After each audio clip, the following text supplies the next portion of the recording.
Bagi Taiwan, pertanyaannya bukan apakah Tiongkok pada akhirnya akan menginvasi, tetapi kapan. Itu mungkin masih akan terjadi beberapa waktu lagi, atau bisa saja terjadi dalam 12 bulan ke depan. Bagaimanapun juga, wilayah pulau itu ingin siap membela diri sebaik mungkin. Untuk melakukan itu, Taiwan sangat terinspirasi oleh negara lain yang juga harus menghadapi agresi dari tetangga yang jauh lebih besar dan kuat, yaitu Ukraina. Keahlian Ukraina dalam perang drone telah membantu pasukan Kiev mencapai hal yang tampaknya mustahil, membalikan keadaan dalam konflik yang sebelumnya tampak akan berakhir dengan kemenangan telak Rusia. Dan jika drone bisa membantu Ukraina menahan Rusia, maka mungkin mereka juga bisa melakukan hal serupa untuk Taiwan terhadap Tiongkok. Itulah sebabnya militer Taiwan memutuskan untuk menciptakan Hellscape berbasis drone guna menghentikan invasi sebelum dimulai. Istilah Hellscape itu diciptakan pada Agustus 2023 oleh Komandan Komando Indo-Pasifik Amerika Serikat saat itu, John Aquilino, dan dijelaskan secara rinci oleh penggantinya, Laksamana Samuel Paparo dalam sebuah wawancara dengan Washington Post. Saya ingin mengubah Selat Taiwan menjadi Hellscape tanpa awak, menggunakan sejumlah kemampuan rahasia, sehingga saya bisa membuat hidup mereka benar-benar menderita selama sebulan, yang memberi saya waktu untuk melakukan semua hal lainnya. Lebih tepatnya, strategi Hellscape membayangkan medan perang yang benar-benar dipenuhi dengan drone, puluhan ribu drone dalam segala bentuk, mulai dari kapal dan kapal selam tanpa awak di air, hingga pesawat tak berawak yang memenuhi langit, semuanya bekerja sama untuk menyerang ribuan target musuh secara bersamaan. Ini adalah gagasan yang telah lama dikembangkan Amerika Serikat selama beberapa waktu, dengan Departemen Pertahanan mengambil langkah besar untuk membeli dan mengerahkan sejumlah besar sistem tak berawak setelah belajar betapa efektifnya sistem tersebut dari perang di Ukraina. Departemen tersebut juga memulai inisiatif Replicator pada tahun 2023 yang bertujuan mengembangkan kemampuan sistem tak berawak baru untuk membantu Amerika dan sekutunya tetap selangkah lebih maju dari musuh-musuh mereka di bidang ini. Karena Hellscape bukan hanya soal memiliki banyak drone, tapi juga tentang memungkinkan mereka untuk bekerja sama. Itulah sebabnya Angkatan Laut Amerika Serikat juga telah mengerjakan program-program seperti proyek Overmatch yang berfokus pada penggabungan aliran informasi dari berbagai drone dan unit menjadi satu gambaran, mengubah Hellscape dari kumpulan sistem tak berawak yang berdiri sendiri menjadi satu kekuatan terpadu yang berbagi tujuan dan informasi yang sama. Secara teori, jika IRS mendapatkan intelijen yang kredibel mengenai invasi ke Taiwan dalam beberapa hari atau minggu sebelumnya, AS dapat dengan cepat memposisikan ulang aset tak berawaknya seperti UAV NQ-9 Reaper dari Filipina dan kapal permukaan tak berawak USV dari berbagai bagian wilayah Pasifik menuju Taiwan. Karena ukurannya yang relatif kecil dan ringan, aset seperti ini seringkali cukup mudah untuk dipindahkan dibandingkan dengan kendaraan dan peralatan militer yang lebih besar. Setelah berada di posisi, ribuan sistem tak berawak dapat diluncurkan dari kapal selam, kapal permukaan, dan pesawat di sekitar wilayah tersebut selama hari-hari dan minggu-minggu awal perang. Tujuan mereka bukanlah untuk sepenuhnya menghancurkan kekuatan lawan. Tujuannya hanyalah untuk menunda dan membuat segala bentuk kemajuan menjadi sesulit mungkin sambil mengulur waktu agar sekutu dapat memobilisasi dan aset-aset besar lainnya dapat tiba di wilayah tersebut. Itulah yang dibutuhkan Taiwan, tetapi mereka tidak hanya mengandalkan Amerika untuk membela kepentingannya. Mereka mengambil langkah-langkah agar dapat menciptakan Hellscape versi mereka sendiri. Seluruh armada kendaraan udara tak berawak UAV dan kapal serang tak berawak sedang dibangun di seluruh fasilitas militer wilayah tersebut saat ini. Idenya sederhana. Jika Tiongkok melancarkan invasi, pasukan drone Taiwan akan memungkinkannya tetap selangkah lebih maju. Dengan mengudara dan melaut, kendaraan tak berawak ini akan mampu mendeteksi tanda-tanda pergerakan musuh lebih awal. Dari sana, Taiwan dapat mengatur respon cepat, secara harfiah membanjiri Selat Taiwan dengan kawanan drone dalam jumlah besar, selain tembakan rudal dan artileri untuk benar-benar membuat pasukan penyerbu kewalahan. Menghujani dari langit dengan tembakan, sekaligus menyerang dari laut untuk membuat serangan amfibi menjadi jauh lebih mematikan daripada yang pernah dibayangkan oleh Tiongkok. Seperti rekan-rekan mereka di Amerika Serikat, para ahli taktik Taiwan terinspirasi oleh pencapaian luar biasa dari Angkatan Bersenjata Ukraina. Sampai perang itu dimulai, Taipei mungkin belum benar-benar menyadari nilai yang dapat diberikan drone. Sebagaimana baru-baru ini disampaikan Letnan Jenderal Wang Wenqi, Direktur Jenderal Perencanaan Strategis Kementerian Pertahanan Taiwan, kepada para legislator. Upaya drone dan anti-drone kami dimulai relatif terlambat, dan awalnya kami mencoba-coba sambil berjalan. Namun sekarang, Taiwan benar-benar memahami bahwa perang drone bisa menjadi faktor penentu yang dibutuhkan untuk bertahan dalam perang dengan Tiongkok. Dengan ambisi menjadi kekuatan super drone berikutnya, seperti Ukraina sebelumnya, Kementerian Urusan Ekonomi Taiwan (MOEA) mengumumkan pada 10 Mei 2026 bahwa mereka berniat memproduksi 100.000 drone per bulan pada tahun 2030. Dengan setengah dari jumlah tersebut akan diekspor untuk memperkuat ekonomi negara, dan setengah sisanya tetap berada di Taiwan untuk pertahanan dan keamanan nasional. Menurut Xiao Shui, Direktur Jenderal Administrasi Pengembangan Industri MOEA, Taiwan saat ini mampu memproduksi maksimal sekitar 15.000 unit, dengan sekitar 20% diantaranya diekspor, namun tidak diperlukan banyak usaha untuk meningkatkan produksi. Ia juga mencatat bahwa meskipun Tiongkok mampu memproduksi drone kelas konsumen yang murah dalam jumlah besar dengan cukup mudah berkat infrastruktur produksi skala besarnya, Taiwan masih mampu bersaing cukup kuat dalam hal drone militer dengan fitur-fitur seperti anti-jamming dan sistem penerbangan otonom. Pada Juni 2026, Taiwan meningkatkan komitmennya terhadap perang drone selangkah lebih jauh. Pihak eksekutif negara itu mengajukan anggaran sebesar 6,6 miliar dolar untuk pengadaan lebih dari 200.000 sistem tak berawak buatan dalam negeri yang dirancang untuk mempertahankan pulau tersebut dari para penyerang. Lebih spesifiknya, proposal tersebut akan mencakup pengadaan 100 drone serang satu arah, ditambah 6 drone pengintai tambahan, dan 20 kapal permukaan tak berawak. Sebagaimana dirinci oleh Kementerian Pertahanan Taiwan, Sekretaris Jenderal Dewan Keamanan Nasional negara itu Joseph Wu mengatakan bahwa drone-drone ini akan membentuk perisai tak berawak untuk pulau tersebut. Dengan Menteri Pertahanan Nasional Wellington Koo menambahkan bahwa sistem-sistem ini akan secara signifikan meningkatkan kesadaran domain maritim dan kemampuan penargetan. Semua ini merupakan perubahan besar dalam strategi militer Taiwan. Taiwan selalu tahu bahwa ancaman invasi Tiongkok itu nyata, dengan Xi Jinping yang telah menyatakan dalam berbagai kesempatan bahwa penyatuan kembali Tiongkok dan Taiwan menurutnya tidak bisa dihentikan. Namun selama bertahun-tahun, taktik Taipei sebagian besar berfokus pada metode yang cukup konvensional untuk menghadapi serangan tak terduga dari Tiongkok daratan. Negara ini banyak berinvestasi pada platform militer besar seperti jet tempur dan tank berat, jenis peralatan yang dibutuhkan untuk bertempur dalam pertempuran konvensional. Pada dasarnya, mereka bersiap untuk menghadapi Tiongkok secara langsung di perairan dan di sepanjang garis pantai, melakukan pertempuran simetris, dan mengandalkan keunggulan geografis alami untuk memberikan keunggulan penting yang dibutuhkan pasukannya agar dapat mengimbangi musuh mereka. Seiring waktu, Taiwan menyadari bahwa pendekatan yang jauh lebih cerdas adalah dengan menerapkan perang asimetris sebagai gantinya. Karena ketika perang dengan Tiongkok terjadi, itu tidak akan menjadi pertarungan yang adil. Tentara Pembebasan Rakyat Tiongkok atau PLA akan jauh lebih besar, lebih kuat, dan didukung pendanaan yang lebih besar dengan lebih banyak pesawat, kapal, kendaraan darat, dan juga jauh lebih banyak pasukan, ditambah lagi dengan persediaan besar-besaran misil dan amunisi jarak jauh lainnya. Memang, ada alasan yang jelas mengapa Tiongkok berada di peringkat ketiga dalam kekuatan militer global menurut Global Firepower, sementara Taiwan berada di posisi ke-22. Ini adalah jenis kesenjangan yang mirip seperti antara Rusia yang berada di peringkat kedua dan Ukraina di peringkat ke-20. Dan seperti halnya Ukraina yang dengan cepat menyadari bahwa mereka tidak akan pernah bisa mengalahkan Rusia dalam konflik konvensional, Taiwan juga harus menerima bahwa mereka tidak bisa berhadapan langsung dengan kekuatan sebesar itu. Tapi itu tidak berarti Taiwan tidak bisa bersaing dengannya. Ini hanyalah soal memilih taktik dan peralatan yang tepat. Itulah sebabnya Taipei sangat ingin beralih dari daya tembak konvensional ke sistem yang lebih mobile, tersebar, dan tanpa awak yang dapat membantunya mempertahankan diri dengan lebih efektif. Termasuk rudal anti kapal, pertahanan udara bergerak, dan ranjau laut. Dan disitulah konsep drone hellscape berperan. Dengan sistem tak berawak yang berpotensi memiliki nilai dan potensi terbesar untuk mengubah konflik demi keuntungan Taiwan ketika saatnya tiba, memungkinkan Taiwan meniru pendekatan Daud versus Goliat Ukraina dalam perangnya sendiri melawan Rusia. Namun, ada beberapa tantangan yang menghadang Taipei. Tapi sebelum kita membahas ini, sedikit catatan. Acara militer memberikan gambaran lengkap, bukan hanya berita utama. Tekan subscribe untuk tetap terdepan.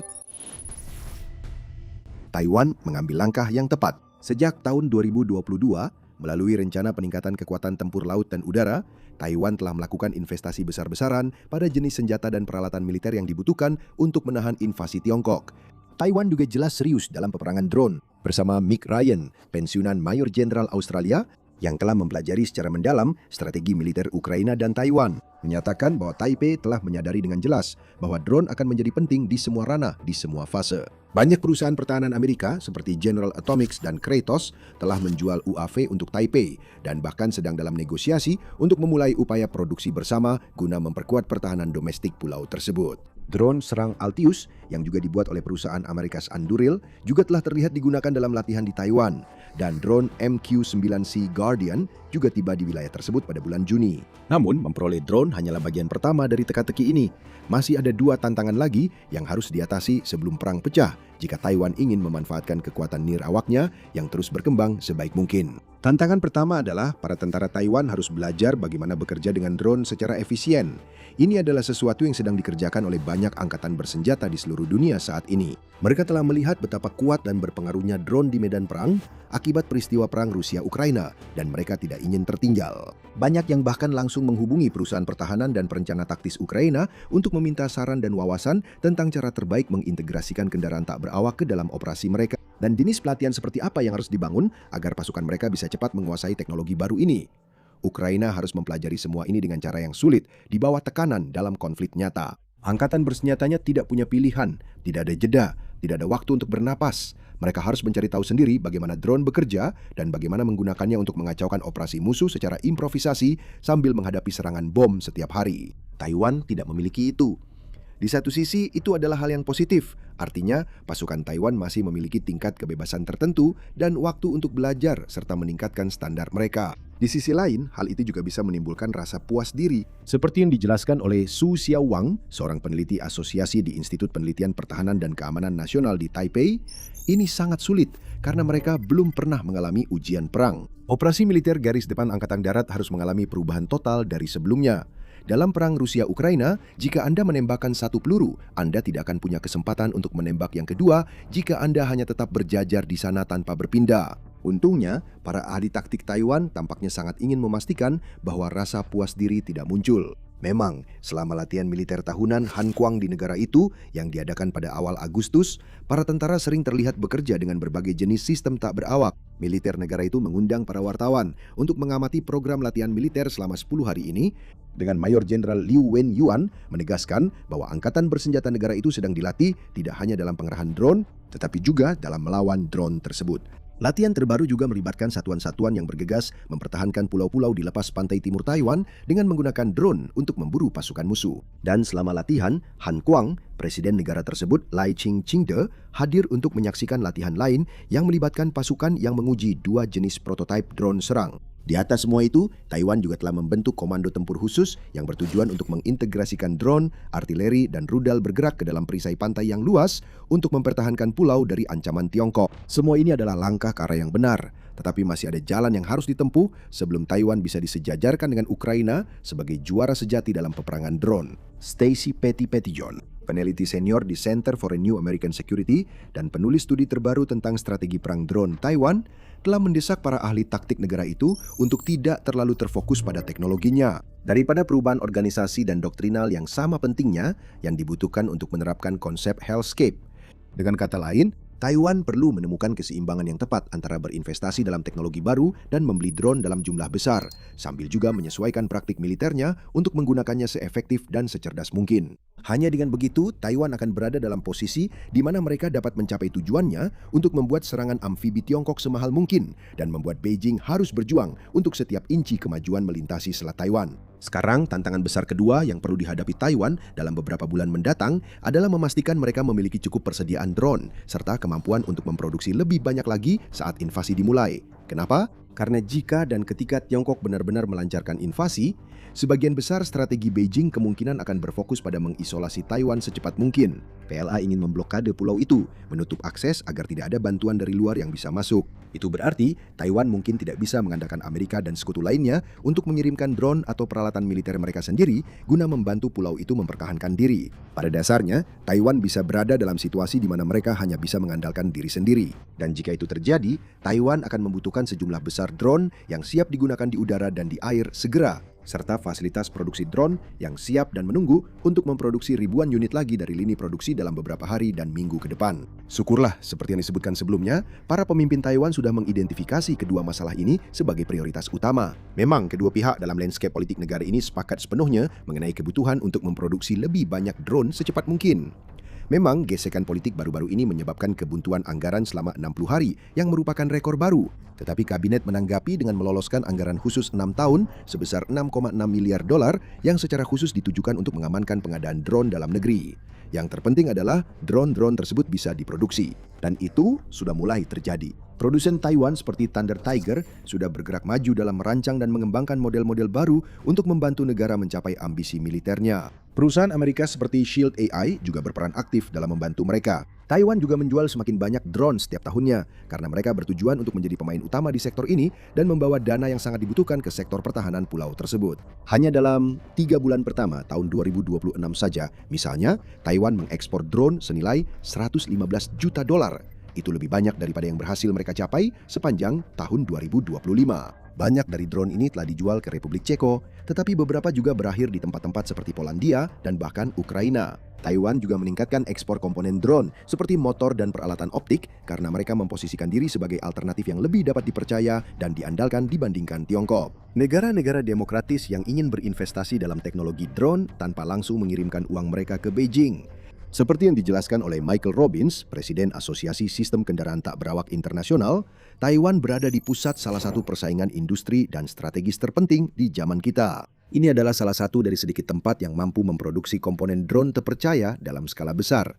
Dengan kata lain, segala sesuatunya sudah siap agar Taiwan menjadi pemimpin dalam pengembangan, produksi, dan peperangan drone. Taiwan hanya perlu terus melanjutkan jalur yang sudah ditempuh, mempercepat dan meningkatkan ide serta inisiatif yang sudah ada agar siap menghadapi apapun yang akan datang. Meskipun ukurannya jauh lebih kecil dari lawannya, Taiwan memiliki banyak keunggulan. Taiwan memiliki infrastruktur yang kuat, sektor teknologi yang luar biasa, sekutu-sekutu yang berpengaruh di seluruh dunia, dan bahkan faktor geografis yang menguntungkan. Fakta bahwa Taiwan adalah sebuah pulau membuatnya jauh lebih sulit untuk diserang dibandingkan tempat seperti Ukraina misalnya. Dan inilah salah satu alasan terbesar mengapa Tiongkok belum menyerang sampai sekarang. Beijing harus menghabiskan waktu dan sejumlah besar uang untuk membangun angkatan laut terbesar di dunia dan mengembangkan berbagai program misilnya demi menciptakan kekuatan yang benar-benar mampu melakukan salah satu serangan amfibi tersulit dalam sejarah militer modern. Syukurlah, tampaknya mereka masih belum siap untuk menginvasi Taiwan saat ini. Dan itu berarti Taiwan masih punya waktu untuk meningkatkan produksi drone-nya, melatih operator sistem tak berawaknya, dan menyiapkan semua elemen hellscape. Jika Taiwan bisa mencapai semua itu, ada kemungkinan besar Taipei bisa meniru Kiev dan meraih kemenangan bak Daud atas Goliat yang akan dikenang sepanjang masa. Dan penguasaan Taiwan yang semakin berkembang dalam peperangan drone bukanlah satu-satunya hal yang perlu dikhawatirkan oleh Xi Jinping. Tiongkok juga harus menghadapi kekuatan penuh mesin militer Amerika yang semakin kuat setiap harinya, dan kamu bisa mempelajarinya di video ini. Sebagai alternatif untuk berita militer lainnya dari Timur Jauh, tontonlah video ini yang membahas bagaimana diktator Korea Utara Kim Jong-un mungkin telah memperoleh daya tawar yang belum pernah terjadi sebelumnya terhadap mitranya di Tiongkok.